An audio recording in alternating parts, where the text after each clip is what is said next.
தெலுங்கு படத்தில் நடிக்கிறீங்க, எனக்கு தெலுங்கு தெரியாதுங்க, ஆனால் நான் தெலுங்கு கற்றுக்குவேன், தெலுங்கு ஒரு நல்ல மொழி, ஜாலியாக இருக்குது, எங்கள் தமிழ் மொழி மாதிரியே தெலுங்கு இருக்குதுன்னு சொன்னால் பிரச்சனை இல்லை. நான் ஒரு நாயுடு, எனக்கு இருந்தாலும் சென்னையிலே இருந்ததுனால எனக்கு தெலுங்கு வராது, இருந்தாலும் நான் அந்த படம் ஷூட்டிங் முடிகிறதுக்குள்ளே தெலுங்கு கற்றுக்குவேன். இது என்ன வார்த்தை? நீங்கள் நாயுடுன்னு அங்கே கேட்டாங்களா? அப்போ நாயுடுன்னு நீங்கள் எதுக்கு அங்கே போய் சொல்கிறீங்க? நீங்கள் சொல்கிறீங்க நாயுடுன்னு, அங்கே ஆந்திராவில் நாயுடுன்னு பார்க்க மாட்டான், அங்கே நாயுடு இருக்குது, ரெட்டி இருக்குது, சௌத்ரி இருக்குது. ஏன் தெலுங்கு பேசுகிற தலித்துக்கெல்லாம் உங்களுக்கு தலித்துகள் கிடையாதா? ஆதி ஆந்திரான்னு இருக்கிறாங்க, ஒடுக்கப்பட்ட மக்கள் இருக்கிறாங்க, உழைக்கும் மக்கள் இருக்கிறாங்க. அப்போ அவன்லாம் தெலுங்கு, அப்போ அவனுக்கு தெலுங்கோட தொடர்புடையா? தெலுங்கோட தொடர்புடையதுனாலே ஏதாவது ஒரு நாயுடு, ரெட்டி, ஒரு இடைநிலை சாதி, பிராமின் இந்த மாதிரி தான் நீங்கள் சேர்க்க முடியுமா? அப்போ அந்த மக்களுக்கு, ஏன்னா நீங்கள் பெரும்பாலும் ஒரு தலித்து கலாச்சாரத்தோட படத்தெல்லாம் நீங்கள் நடிச்சிருக்கீங்க.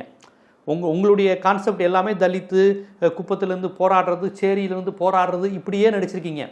ஏன்னா உங்களுக்கு அந்த மாதிரியான படங்கள் செட் ஆகும், கரெக்டாகவும் இருக்கும். அந்த மாதிரி படங்கள் நீங்கள் நிறையா நடிச்சிருக்கீங்க, எல்லோரும் ரசிச்சிருக்கிறாங்க. பரவாயில்லையே, இவருக்கு ஒரு சமூக மாற்ற சிந்தனை உண்டு போலையே, ஒரு மார்க்சிய வர்க்க உணர்வு உண்டு போலையே பார்த்திபனுக்குன்னு நானே கூட இயல்பாக நினைப்பேன். உங்களுடைய மேல்சாமினிசம், ஆணாதிக்க பொது புத்தியை தவிர்த்துட்டு, பரவாயில்லப்பா, ஒரு குப்பத்து மக்கள், ஒரு சேரி மக்கள், உழைக்கும் அருவா சுத்தியெல்லாம் படத்தில் காமிக்கிறாருப்பா, ஒரு வித்தியாசமான ஒரு கவிதை, இந்த மாதிரி ஒரு தனித்துவமும் இருக்குது அப்படின்னு தான் நான்லாம் பார்த்திபனை பார்ப்பேன். பெரிய ஆராய்ச்சிலாம் நான் செஞ்சதில்லை.